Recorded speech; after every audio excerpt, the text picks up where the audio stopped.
Welcome to the Kill Count, where we tally up the victims in all our favorite horror movies. I'm James A. Janice, and to help you all with that social isolation you should be practicing right now, I've got an extra episode for you today on Quarantine, the 2008 American remake of the 2007 Spanish film Wreck. It's hard for me to fairly judge this movie after having been a fan of Wreck for so long. Quarantine is a very close remake, using a lot of the same shots and dialogue as the original film. I'm not sure why they didn't change it up more. My guess is they knew Wreck was a near-perfect movie and just wanted to make a version of it for people who don't like subtitles. It kinda bothers me though that in all the Blu-ray special features I watched, not once did they ever even mention Wreck. In fact, producer Sergio Aguero almost made it sound like Quarantine was an original film by director John Eric Dowdle. He has taken a terrific premise and managed to make it his own. Make it his own? Yeah, okay. Quarantine is anything but its own movie, and in many ways, it feels like a lesser version of Wreck. It's not nearly as scary to me, probably because it doesn't feel as real. Maybe that's because it's better lit and the footage looks more high def. Maybe it's because the actors aren't unknown like they were in Wreck. Or maybe it's because this whole thing was filmed on a giant set in a soundstage instead of at an actual apartment building. In any case though, it'd be a fine movie if it were its own thing. But with Wreck ready and available to watch, I'm just not sure why anyone would choose Quarantine instead. Still, since most of us are experiencing an unprecedented quarantine ourselves, I figured it'd be relevant to cover this movie to keep all you social distancers entertained. Word of caution, just like with Wreck, we've got a lot of flashing lights throughout the movie. Too many for me to keep warning you about. So once again, my photosensitive friends, maybe skip this one altogether. Without further ado, let's get to the kills and infections. The movie begins with a news report. It's Angela Vidal again, only this time she's played by Dexter's sister, Jennifer Carpenter. Her cam op's no longer Pablo though, it's instead a guy named Scott, who we actually get to see a few times throughout the movie. Nice change there, Quarantine. They're filming the documentary series Night Shift, which highlights people who have to work throughout the night in Los Angeles. Tonight they're covering the fire department, where Angela is able to get hard-hitting answers to hard-hitting questions. Do firefighters still slide down those fabulous poles? We sure do. Whee! But since fire stations are pretty dull until they aren't, there's not much for them to film right now, other than a spotty good boy named Wilshire who knows how to stop, drop, and roll. Who's a good boy who could save himself if aflame? You are, Wilshire. Yes, it's you. This part of the movie, prior to the station's emergency call, is a bit longer in Quarantine than it is in Wreck, though I don't think we get much more development out of the characters, except maybe this version of Angela is a bit more flirty, and this version of the firefighters a bit more body. $100 says I can bang her by the morning. Oh, come on. I'll take that bet. Nice mic. Eventually, the station siren goes off, sending everyone into the fire engine so these Angelinos can see their tax dollars at work. They get to the building that the call came from and enter the lobby that looks pretty damn close to the one in Wreck. Like I already mentioned, this was actually a 35-foot tall custom-built set as opposed to an already existing building. But I don't want to minimize the work still required of the cast and crew. The camera they used for Quarantine was a beefier boy than the one they used in Wreck, but the cam op still had to run around with it to get all the high-energy 4-minute plus long takes. It was also tethered with all sorts of cables that made it sometimes difficult to manage, an additional complication for cinematographer Ken Sang, who was already having problems with lighting. Even with the added control of being on a set, they still had to light each shot for every angle possible, all while never revealing the equipment in frame. Their 26-day shooting schedule consisted of many 15-hour days, which, when spent inside a single set, can start to feel claustrophobic. Luckily, that worked out as far as acting motivation goes.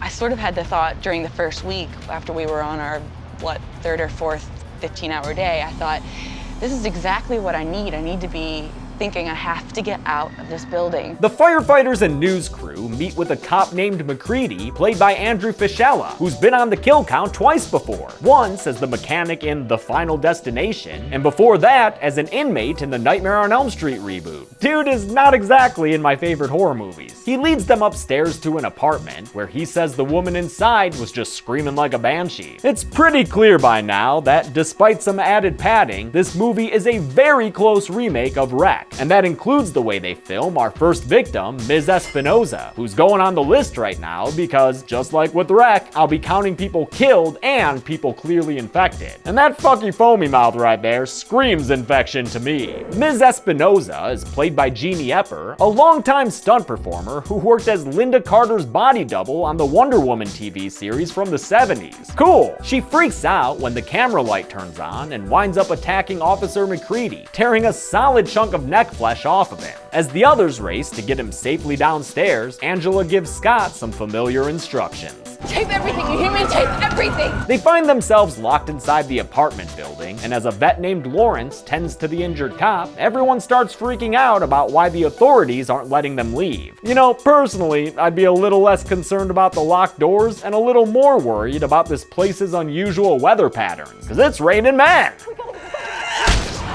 Hallelujah. Mustachioed firefighter Fletcher is now bleeding from the head he used to break his fall, though he's not quite dead yet, as his partner Jake can still feel a pulse. Jake and Walensky, the uninjured cop, head upstairs to see what tossed Fletch down, and while they're gone, Angela and Scott follow some sounds into Ms. Espinoza's apartment. As they make their way down the hallway, they're greeted by a one-woman welcoming party.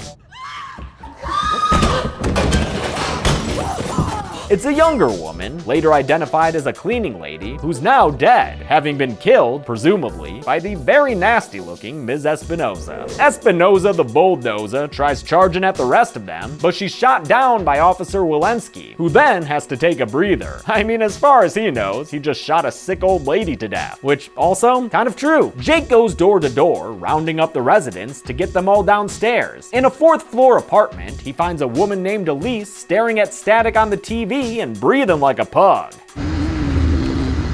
Excuse me, ma'am. Looks like she's another mouth foamer, so I'll count her as infected and put her on the list right now. Elise is played by Stacy Chbosky, who's married to director John Eric Dowdle, and whose intense transformation here was done by makeup artist Robert Hall of Almost Human. He gave the actors bromo powder to generate that foamy drool, and some of them wound up having a bit too much fun with it. The perfect drool is the kind that hangs really thick, and it's so thick and long. I've actually, after an hour of shooting, I've actually been able to take my finger in my drool and go and do stuff where it doesn't break for, like, you know, I could get a pile about that big. She's taken downstairs with the rest of the residents, and as Jake tries to find another way out of the building to save Fletcher, Angela tells the camera about the indignity of their lockdown. The situation's gotten so serious that the authorities outside are now using guns to strongly encourage them all to stay in place. They shutter the building and seal it up tight, leaving all the people inside confused and scared. They learn that the quarantine is because of a BNC, biological, nuclear, or chemical threat. Not exactly what you want to hear when you're locked inside a building with a sick little girl. Landlord Yuri leads Jake and the news crew to an office on the second floor, which he says may give them another way out. But that path is just as gun-blocked as the others and shortly taped up with a tarp. As the night goes on, Lawrence and Walensky tend to the injured, while Angela does some interviews. First up is Brianna, the sick little girl who, holy shit, is played by Joey King, who's obviously in a whole bunch of stuff, including, relevant to this channel, The Conjuring and the god-awful Slender Man. Brianna says her dog Max had to go to the vet because he was sick, kinda like how she's sick.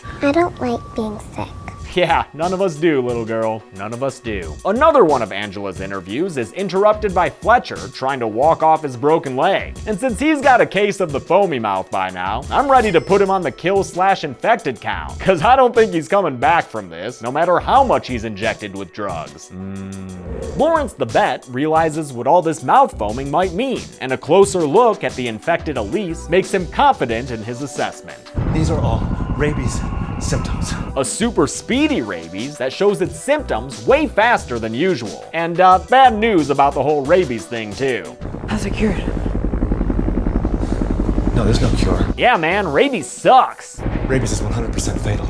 super sucks. By the way, if Lawrence looks familiar, it's because we've seen actor Greg German on the kill count before, getting strangled to death by Chucky in Child's Play 2. Angela and Scott sneak off with two other residents, Bernard and Sadie, to go to their apartment and try to catch the news on their antenna TV. On the second floor, they're stopped by an angry good boy, presumably with the Rabes, who turns away from them to attack another resident, a drunken surly lawyer named Randy. We had met him briefly earlier. He's played by American Horror Story's Dennis O'Hare. Randy's killed in the elevator as the others are unable to open the doors and help him. In Bernard and Sadie's apartment, they get a scrambled news broadcast where they see the chief of police say that everyone's been evacuated from the building. Yo, I think that guy is lying. The power goes out and they find themselves joined by Elise, screaming into the camera and attacking them with a fervor. In one of the movie's unique and awesome additions, Scott beats her down with the camera, subduing the threat while covering the lens in blood. This crash zoom self-defense sequence also gives us a good look at more of Robert Hall's makeup, which was based on real rabies symptoms, including bluer skin tones rather than their original idea of more yellow hues, and nasty broken teeth from constant gnashing. Actors also had to wear annoying contact lenses, sometimes for their full 12+ hour shooting days. One piece of dust or something in one of those just drives people out of their minds. After a lens wipe down and some conciliatory words for Scott, who's a little shaken up by that whole thing, they rejoin the others downstairs where Officer Walensky says that they're sending in someone from the CDC to run blood tests on everyone. Jake mentally goes through the apartment building layout and tries to account for each resident. Almost everyone who lives there is either in this room or, dead, but he learns that the top floor apartment is practically vacant since it's rented by a man from Boston who hasn't been seen in months. Their CDC visitors make their very cautious entrance as Angela continues being a professional, reporting on everything just in case they ever get out of here. Outlook not great on that one though. They take the camera and spy on the CDC workers as they tend to the very bloody Fletcher, cuffing him to a gurney and sticking him with a syringe. They then take a little drill and stick it into Fletcher's head, presumably to get a brain sample, as that's the only way to test for rabies. But Fletcher don't like that one bit, so he rises up from the table and attacks one of the CDC guys, biting him and getting him added to the count as far as I'm concerned, since we never see him again. When Angela and Scott meet the others outside that room, they're missing the vet Lawrence, who they've locked behind the doors. Lawrence has been infected, even though he denies it. Pretty hard to argue against that blood getting puked all over the window guy. Back in the lobby, the remaining CDC guy tells everyone that Brianna's dog Max had an infection at the vet's that turned him super aggro, and it quickly spread to all the other dogs there too. They tracked the dog back to this building, and that's how they wound up here. Brianna is sick, just like Max was, and I don't think she has bronchitis as her mother Kathy claims. Instead, she's a full-on rabies baby now, who chomps her mom in the face and runs off being a little terror. Brianna's mother Kathy, already cruising down the infection highway, is handcuffed to the stairs while Walensky, Jake, and the news crew are sent to find Brianna and sedate her. They find her in Ms. Espinosa's apartment, standing there like a well-trained scare actor. She of course ends up jumping out and biting Officer Walensky in the neck, infecting him and landing him on the kill count for our purposes. When Jake and the news crew return downstairs, they find the infected vet Lawrence coming through the gate. Angela's unable to free Kathy from her cuffs in time, so the young mother is left behind and killed by the now confirmed infected Officer McCready, who I'll also put on the list right now. A group of the survivors find safety in an empty apartment on the second floor, barricading the door against the infected trying to get in. They do a quick survey to see if anyone's been bitten, and everyone answers that they haven't. Everyone except the CDC doctor, who isolates himself since he knows what's about to happen to him. Oh, and turns out that Sadie chick might have been bitten too. That, or she has a serious nail-biting problem. Sadie's roommate Bernard freaks out and says they have to get out of there, so he tears down the tarp outside the window and starts screaming for help. That just earns him a bullet to the brain in another unique addition to this remake. I wish they did more new shit like this, cause again, that was great, as is Jennifer Carpenter's acting when Angela reacts to the death. They're not gonna let us out of here alive, are they? Despite the very strongly enforced quarantine in place, Yuri tells the others that there may still be a way out. He says there's a drain cover in the basement that will lead them to the sewers, but as he starts telling them where to get the appropriate keys, he's attacked and killed by the infected CDC doctor. I'm actually putting 4 people on the list right now. The CDC doctor, who's clearly infected, Yuri, who's getting bit the fuck up, Yuri's wife Wanda, who stays back trying to help him, and the fully infected Sadie, who attacks and presumably kills Wanda in this moment. It's now down to Angela, Jake, and the audience surrogate Scott, since everyone else is infected or dead. Like this immigrant dude, Nadif, who's all sickly and attacks them, earning himself a beatdown from Jake that at least temporarily subdues him. Climbing the stairs to get to Yuri's apartment, they run into Nadif's wife Jawahir, also infected, but Jake quickly dispatches of her by tossing her over the banister and down a couple of stories. Seems like this was the most involved stunt of the movie, and I love the way it looks in the end. So props to everyone involved, especially stunt coordinator Lance Gilbert and stunt performer Dartene Bryant. She was rigged to a wire system that dropped her down and stopped her right before she actually hit that handrail, before taking her further to the ground. Then they just sold that hit with a sound effect. Nice. As they get into Yuri's apartment, Jake is attacked by the infected Lawrence, and he's forced to fend off the viral vet as Angela looks for the building's keys. She grabs a giant ring of keys and is prepared to head to the basement with Jake, but after opening the door and charging out, he's ambushed by Yuri, who gets him to the ground and kills him with the usual MO of the infected, biting his neck out. Bunch of damn vampires in this building, I tell you what. Scott and Angela change plans and break for the top floor apartment rather than the basement, because the way down is looking a little messy there. They get inside the apartment and lock the door behind them, offering them temporary salvation from the infected horde pounding to get in. Inside the abandoned penthouse, they find a whole bunch of cages full of rats, but no religious imagery, which is one of the bigger differences between Rec and Quarantine. It's also a big reason why one of Rec's co-directors, Jaume Balaguerro, was not a fan of this remake. Instead of articles about the Vatican, they find articles about cults and an Armageddon virus, meaning this movie's infection leans more into science than religion. At least there's still a reel-to-reel player to give our heroes an explanation. They play the tape and it tells them everything they need to know.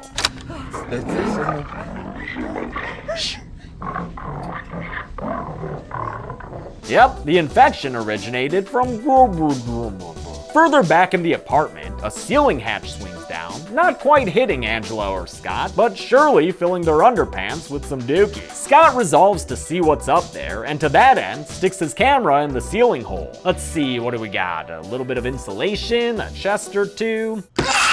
A little infected boy in his underwear, the usual attic clutter, you know? With the camera light broken, Scott switches to night vision mode, allowing him to see Angela as well as a much less comforting figure. This infected thin man is played by Doug Jones, the gangly creature actor who's a good American stand-in for the original film's Javier Botet. Dougie J is no stranger to long hours in the makeup chair, having played creatures and ghouls in everything from Hocus Pocus to the Bye-Bye Man to the Shape of Water. He was previously on the kill count, out of costume, when he was killed by an icicle in Jack Frost 2. The thin man wanders around the apartment, smashing and crashing things at random, until he realizes that he's not alone and comes after Scott with a hammer. Our intrepid cameraman is killed by getting beaten to death, adding another victim to our list as his camera falls to the floor. That leaves Angela as the only non-infected, non-murdered character, and after she sees the thin man nomming on Scott's neck, she too is knocked to the ground. Unlike in Rec, I am going to put Angela on the kill count for this movie, because from what I can tell, she's not in the sequel. So we're left to assume she gets killed when the movie ends with her being dragged away into darkness. Bye! Did Quarantine completely replicate Rec's kill count like it did its story and shots? Let's find out and get to the numbers.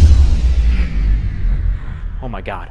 We need to get to the numbers. Don't stop recording no matter what. Again, okay?